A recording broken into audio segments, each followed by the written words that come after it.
Assalamualaikum warahmatullahi wabarakatuh. Halo teman-teman semua, gimana kabarnya? Semoga semuanya dalam keadaan sehat ya, supaya bisa tetap menjalankan aktivitas di tengah pandemi seperti sekarang ini.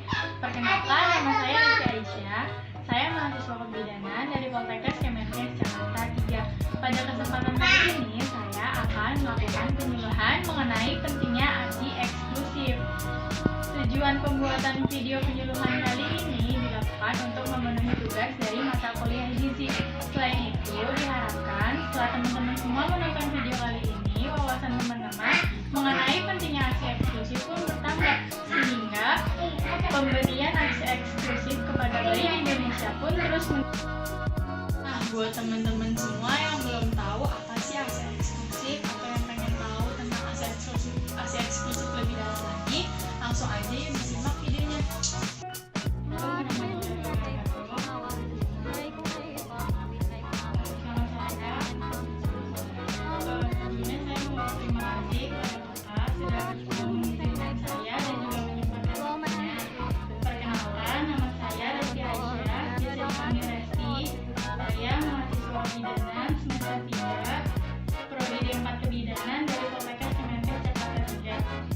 Tujuan saya datang ke sini adalah untuk melakukan penyuluhan mengenai pentingnya ASI eksklusif. Kenapa saya mengambil ASI eksklusif?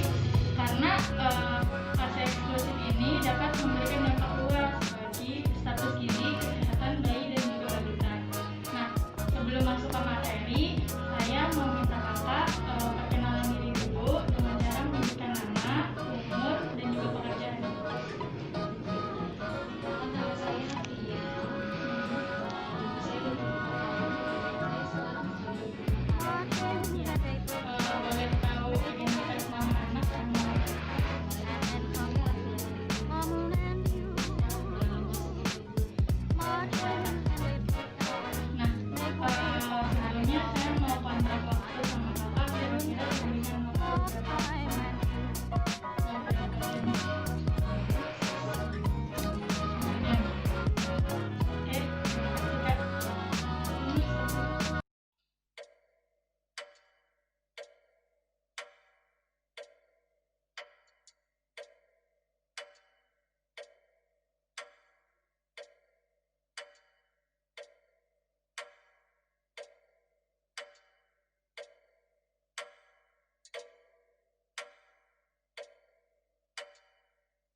Langsung aja kita masuk ke materinya mengenai pentingnya ASI eksklusif.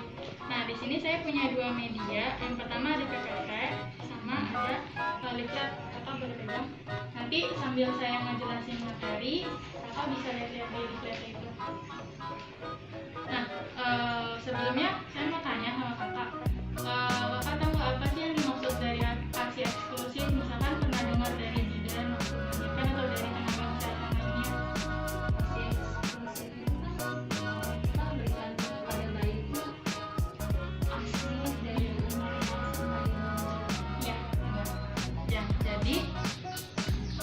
ASI itu kan air susu yang dihasilkan oleh ibu. Nah, di ASI ini banyak banget zat gizinya yang dibutuhkan oleh bayi untuk pertumbuhan dan juga perkembangannya.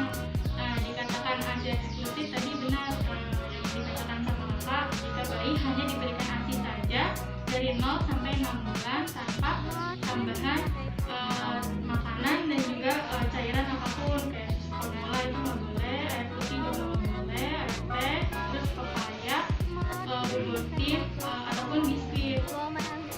Kenapa sih umur 0 sampai 6 bulan itu hanya diberikan ASI saja? Karena tahun 1999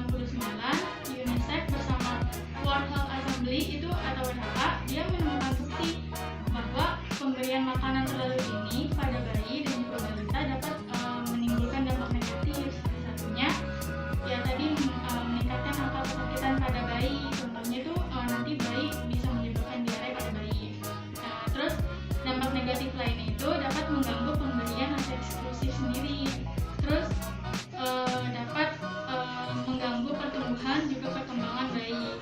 Nah, pemberian ASI eksklusif ini juga dapat memudahkan ikatan kasih sayang antara ibu dan juga bayinya karena terjadi skin to skin atau sentuhan kulit langsung dari ibu dan juga bayi. Nah, terus menurut kakak manfaat pemberian ASI eksklusif itu ada apa aja? Nah, kakak tahu aja.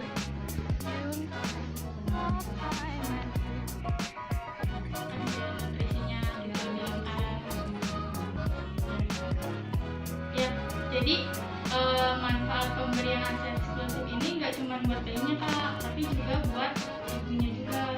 Nah, kalau buat bayinya sendiri, yang pertama nutrisi pada ASI itu jauh lebih lengkap daripada susu formula. Nanti akan kita bahas apa aja yang ada di dalam kandungan ASI. Nah, terus pemberian ASI eksklusif juga dapat meningkatkan daya tahan tubuh sehingga bayi dapat terhindar dari penyakit infeksi seperti diare dan juga saluran pernapasan. Nah, manfaat ketiganya itu dapat meningkatkan kecerdasan mental, emosional bayi juga lebih stabil, spiritualnya lebih matang, dan juga perkembangan sosialnya jauh lebih baik. Nah, ASI juga tuh mudah dicerna dan juga diserap sama bayi daripada pemberian supor tadi. Terus gigi, langit-langit, dan rahang bayi itu tumbuh secara sempurna. Terus pemberian ASI secara eksklusif juga dapat memberikan perlindungan alergi karena di dalam ASI sendiri itu mengandung antibodi. Dan yang terakhir dapat memberikan rangsang, intelijensi, dan juga saraf. Nah, manfaat pemberian ASI eksklusif itu kakak juga bisa melihat di sini. Buat ibunya, yang pertama tadi yang meningkatkan kasih sayang karena adanya sentuhan kulit secara langsung dari ibu dan juga bayinya. Terus dapat membantu menunda kehamilan.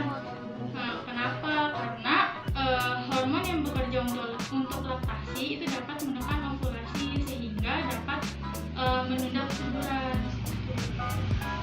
Nah, terus yang ketiga itu dapat mempercepat pemulihan kesehatan. Yang keempat, pemberian ASI eksklusif bagi ibu bermanfaat untuk mengurangi resiko perdarahan sehabis melahirkan, mengurangi kanker payudara juga, dan juga penyakit kardiovaskular. Nah, yang keempat itu pastinya lebih ekonomis dan juga hemat. Dan kalau pemberian ASI ini juga nggak ribet kan kak, maksudnya nggak usah cuci botol steril gitu kan? Iya, langsung ASI. Nah, yang kelima itu secara psikologi memberikan kepercayaan diri pada ibunya. Dan yang terakhir dapat memberikan kepuasan ibu karena kebutuhan bayi dapat dipenuhi. Nah, selanjutnya ada kandungan ASI. Tadi kan sesuai dengan yang saya bilang, saya akan membahas kandungan ASI.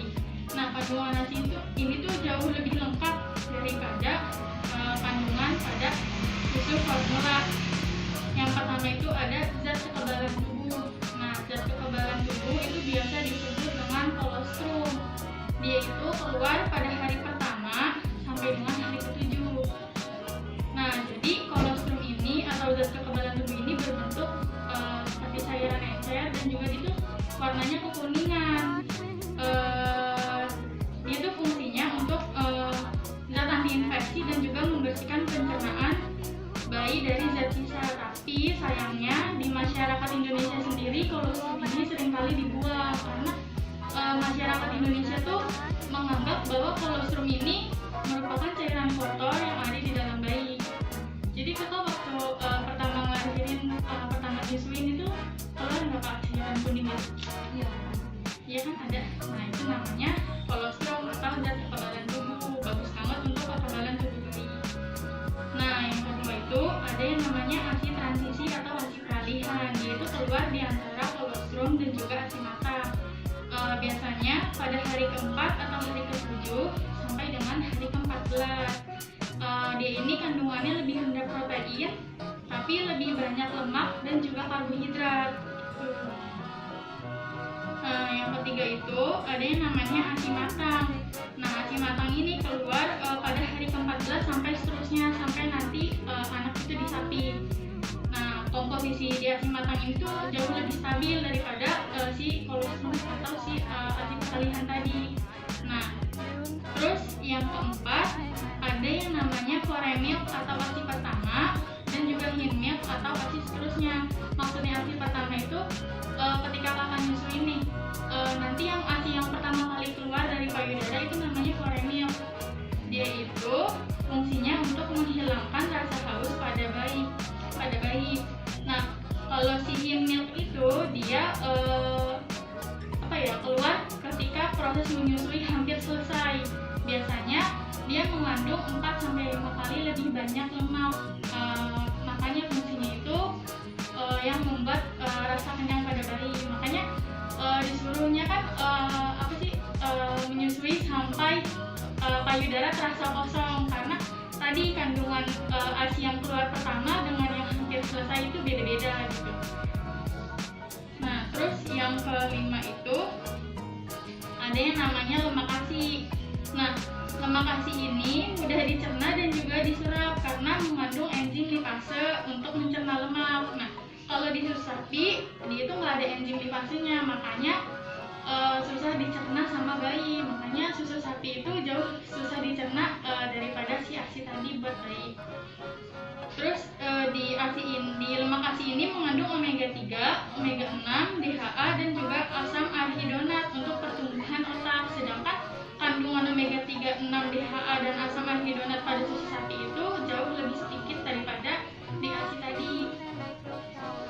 Nah, terus yang ke-6 itu ada karbohidrat ASI. Nah, di karbohidrat utama ASI itu namanya laktosa, Kak. Nah, laktosa ini jumlahnya dia 20-30% jauh lebih banyak dibandingkan dengan susu sapi. Nah, fungsi laktosa itu untuk meningkatkan penyerapan kalsium dan juga pertumbuhan tulang pada bayi. Nah, fermentasi dari laktosa disebut juga dengan asam laktat. Ini fungsinya untuk menghambat pertumbuhan bakteri dan juga patogen. Terus yang ketujuh itu ada yang namanya protein ASI. Nah, protein ASI itu namanya whey atau mudah dicerna. Sedangkan kalau di susu sapi namanya kasein atau susah dicerna. Nah, terus di susu sapi sendiri itu mengandung lactoglobulin dan bovin serum albumin, yaitu zat yang dapat menyebabkan alergi pada bayi. Makanya pada beberapa kasus itu banyak bayi yang alergi terhadap susu sapi kan, karena di dalam susu sapi sendiri itu sudah membawa kandungan alergi bagi bayi gitu. Terus di ASI juga memiliki protein istimewa atau taurin. Dia itu fungsinya untuk pertumbuhan otak, susunan saraf dan juga pertumbuhan retina mata bayi. Sedangkan protein istimewa di susu sapi ini dia nggak ada sama sekali pada susu sapi gitu. Cuma ada di susu ASI, di ASI.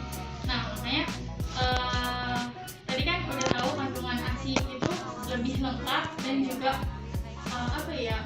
buat bayi itu lebih bagus lah istilahnya, karena tadi kandungannya ya bagus banget. Nah, selanjutnya itu ada ukuran lambung bayi. Kakak bisa lihat sendiri di situ. Ukuran lambung bayi pada hari pertama itu sebesar buah ceri, kecil banget kan Kak.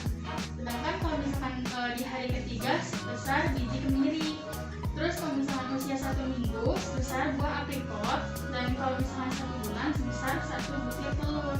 Makanya ukuran lambung bayi ini kan kecil banget. Makanya kalau misalkan sehabis melahirkan ASI-nya yang keluar cuma sedikit atau nggak keluar sama sekali, ibu-ibu tuh nggak usah khawatir sebenarnya. Bisa terus dirangsang pengeluaran ASI ini dengan cara tadi yang skin to skin, karena itu dapat merangsang pengeluaran ASI. Nggak usah langsung dibeliin susu formula, karena rata-rata ibu-ibu di masyarakat Indonesia tuh kayak gitu kan, kayak ketakutan ntar anak saya makan apa, padahal lambung bayinya itu masih kecil banget gitu loh. Sampai di sini bisa dipahami Kak atau ada yang kurang jelas? Nah, lanjutnya itu ada yang langkah-langkah menyusui dengan benar di bawahnya Kak. Yang pertama, pastikan cuci tangan, karena apalagi sekarang lagi pandemi kayak gini ya. Apalagi kita mau memegang bayi itu yang maksudnya ketahanan tubuhnya tuh lebih rendah daripada orang dewasa kan.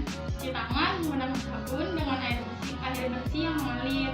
Yang kedua itu, keluarkan sedikit ASI dan juga oleskan pada puting serta areola dan sekitar areola. Areola itu daerah kehitaman yang ada di puting, dekat puting itu kan. Terus yang ketiga itu, posisikan bayi menghadap perut ibu atau payudara. Jadi posisi bayinya tuh nggak menghadap ke atas itu, tapi harus menghadap ke kita. Terus yang keempat itu, kalau misalkan payudaranya besar, bisa dipegang payudara dengan ibu jari dan jari lainnya menopang bagian bawah payudara. Nah, terus rangsang bayi menggunakan jari yang didekatkan ke sisi mulut bayi, bisa menggunakan jari kelingking. Jadi supaya bayinya itu membuka mulutnya sedikit. Setelah bayi membuka mulutnya sedikit, dekatkan kepala bayi dengan cepat ke payudara ibu. Nah, habis itu masukkan puting beserta areolanya, jangan putingnya doang, tapi harus sama areolanya juga. Nah, terus yang ketujuh, setelah payudara yang dihisap terasa kosong, lepaskan isapan bayi dengan cara menekan sedikit dagu bayi atau dengan tadi merangsangnya taruh jari kelingking di mulutnya gitu, supaya mulut itu kebuka. Terus susuin lagi ke payudara yang sebelahnya. Nah, habis itu keluarkan sedikit ASI lagi dan oleskan pada puting beserta areolanya kembali. Nah, setelah proses menyusui selesai, jangan lupa untuk menyendawakan bayi karena untuk menghilangkan udara yang ikut masuk bersama ketika menyusui tadi. Nah, habis itu pastikan selalu minum air putih setelah menyusui. Nah, di baliknya itu ada posisi menyusui yang benar. Nah, ini Kak, tadi bayinya itu menghadap ke perut ibu atau ke payudaranya ibu. Jadi kalau misalkan ibunya berbaring atau miring gitu, tetap bayinya juga dimiringkan sedikit. Nah, kalau misalkan bayinya kembar itu, dia bisa disiramkan atau dengan ke ketiak gitu. Nah, di bawahnya juga ada pelekatan putih. Jadi ketika menyusui dia bersama dengan areola masuk ke mulutnya semuanya, nggak cuma putingnya doang gitu. Nah, terus menurut kakak gimana pemberian ASI eksklusif jika ibunya bekerja? Jadi masih kompak. Nah, iya benar banget. Jadi pemberian kalau misalkan ibunya bekerja itu, bayi tetap bisa mendapatkan ASI eksklusif.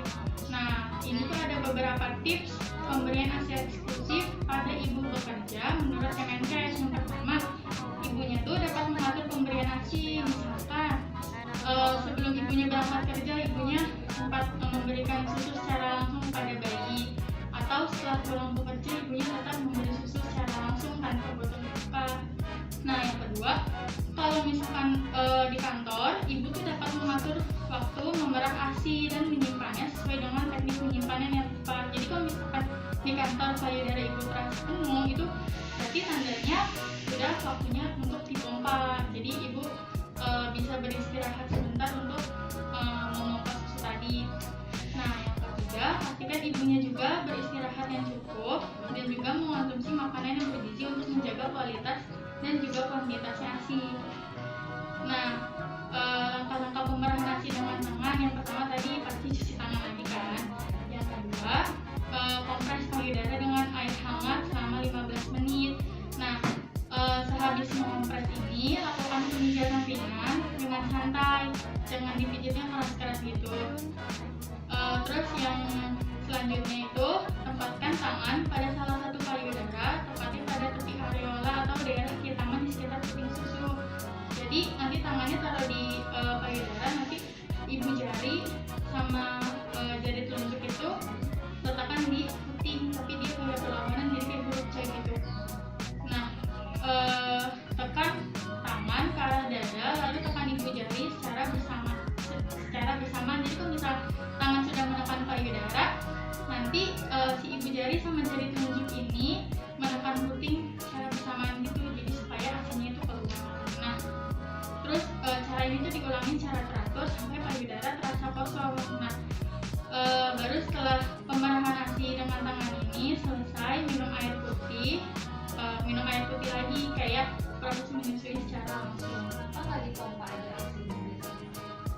Iya, itu yang tadi yang cara pembersihan dengan tangan. Nanti kalau misalkan yang bisa juga dengan menggunakan pompa.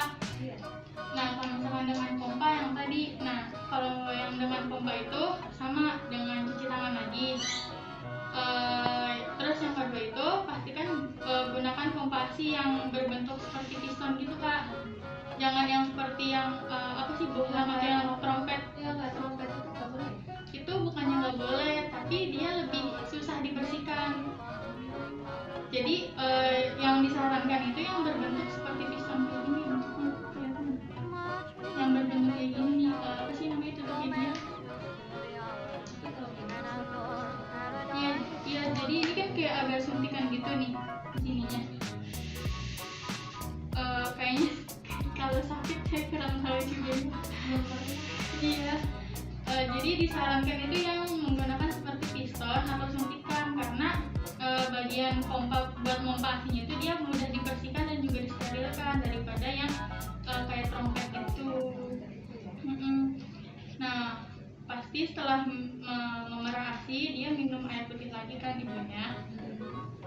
Habis itu masukin asi perah ke dalam botol yang sudah disterilkan. Nah, di sini ada beberapa cara penyimpanan asi. Jadi cara penyimpanan asi juga nggak sembarangan supaya asinya itu bisa bertahan dengan lama. Kalau misalkan di suhu ruangan, di situ tertulis asi bisa bertahan selama 6 sampai 8 jam. Terus kalau misalkan di kulkas satu pintu, dia ini tanpa dimasukin di freezer nih, yang di kulkas satu pintunya dia bisa bertahan 3 sampai 5 hari. Kalau misalkan di freezernya kulkas satu pintu, dia bisa bertahan selama 2 minggu. Kalau misalkan di freezer kulkas 2 pintu, dia bisa bertahan 3 bulan karena suhu derajatnya pasti kan beda-beda.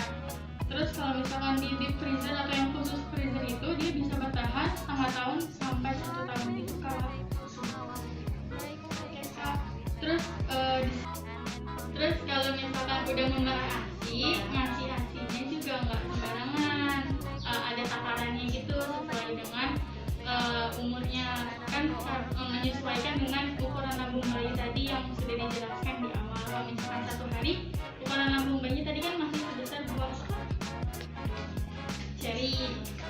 cherry, jadi dia itu cuma 5 sampai 7 ml sekali minum, tapi pemberiannya itu setiap 2 jam sekali.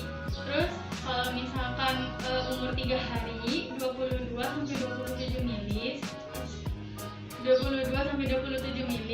Terus pemberiannya itu setiap 8 sampai 12 kali sehari. Kalau misalkan usia 1 minggu, minumnya itu ditaikan sebesar 45 sampai 60 ml kali sehari. Pemberian itu sama seperti usia 3 hari, yaitu 8 sampai 12 kali sehari.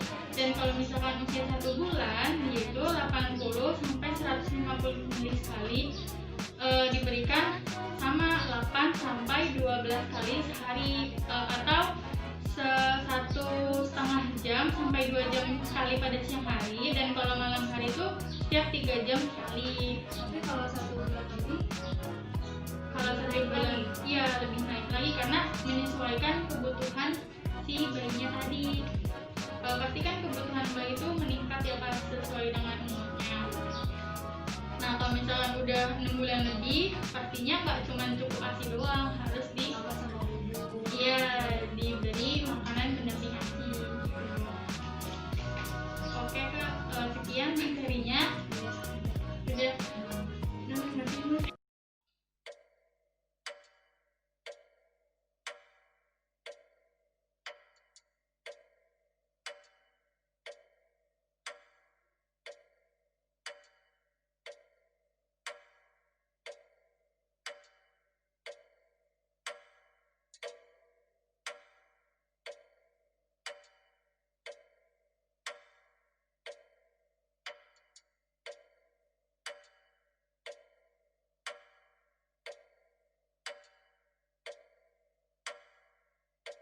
nah, kalau misalkan bayi kan udah diganti nih air susunya kiri kanan, tapi masih aja dia pengen beli asi gitu. Nah, mungkin itu tandanya bayi belum cukup asinya. Maksudnya karena salah satu tanda jika bayi cukup asi, menurut buku panduan yang saya baca, dia itu bayi bisa melepas payudara ibu dengan sendirinya. Berarti kalau misalkan sudah diganti kanan kiri itu payudaranya dia belum mau melepas juga, itu berarti bayinya itu belum cukup asinya kak. Jadi dia masih membutuhkan asi terus. Jadi nggak apa-apa.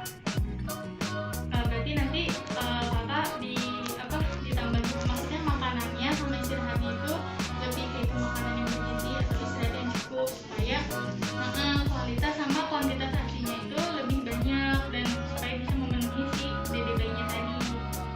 Ada lagi nggak kak yang mau ditanyakan? Sekarang saya mau tanya ya kak. Nih, enggak kok pertanyaannya gampang-gampang kak. Yang pertama, tadi dikatakan Asia eksklusif tidak. Asia eksklusif tadi pengertiannya apa? Jika bayi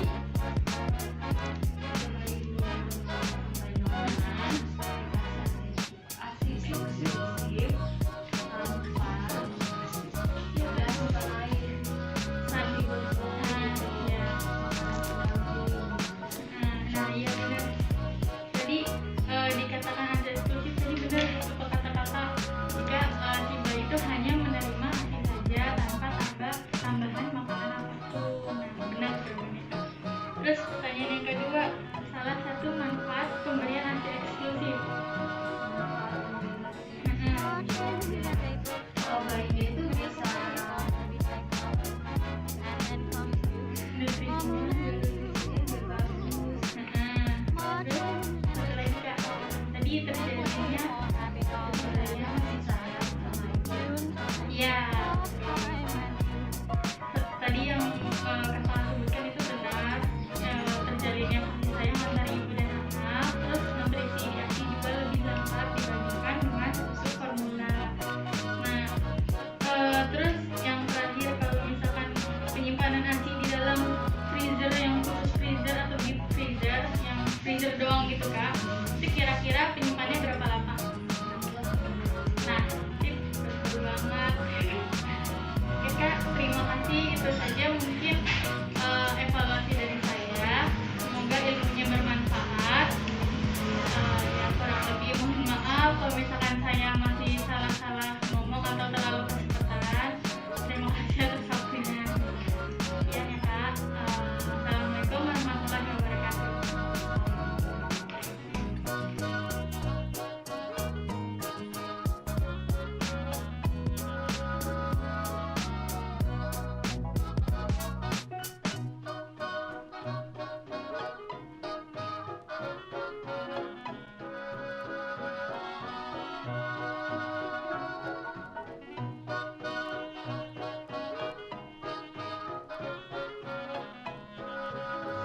Sekian pemaparan video mengenai pentingnya asi eksklusif dari saya. Kurang lebihnya mohon maaf. Wassalamualaikum warahmatullahi wabarakatuh. March wind and April shower, romance will soon be ours, an outdoor paradise for two.